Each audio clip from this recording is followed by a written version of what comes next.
বাড়ি থেকে বাবার বাড়ি আসলেই ওই পুলিশ সদস্য শুভ ফাতেমাকে বিয়ের প্রলোভন দেখিয়ে বিভিন্ন জায়গায় নিয়ে যেত।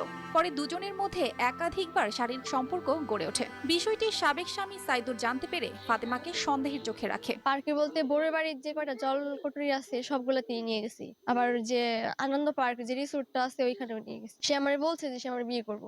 তার চাকরির ৯ মাস বয়স, যেহেতু ২ বছরের আগে বিয়ের পারমিশন হয় না, সেক্ষেত্রে সে আমারে বলছে যে তুমি আর কিছুদিন থাকো, পরে আমি বিয়ে করে তোমার বাড়ি থেকে যদি নাও মানে আমি তোমার বাসায় নিয়ে যাবো। এখন আমার একটাই কথা, যেহেতু সে আমার আগের যে শ্বশুর বাড়ি ছিল সেখানে বলে আসছে যে আমরা বিয়ে করবো, আমার ওইখান থেকে ডিভোর্স করাই আনছে। এখন আমার একটাই চাওয়া, আমি যেহেতু আরেক জায়গা থেকে আইসা পড়ছি, আমি এই জায়গায় ওর সাথেই সংসার করতে চাই। কারণ আপনারা যদি এটা না করতে পারেন, এটা যদি একটা মীমাংসা না যায়, তাহলে আমার আত্মহত্যা ছাড়া কোনো উপায় নেই।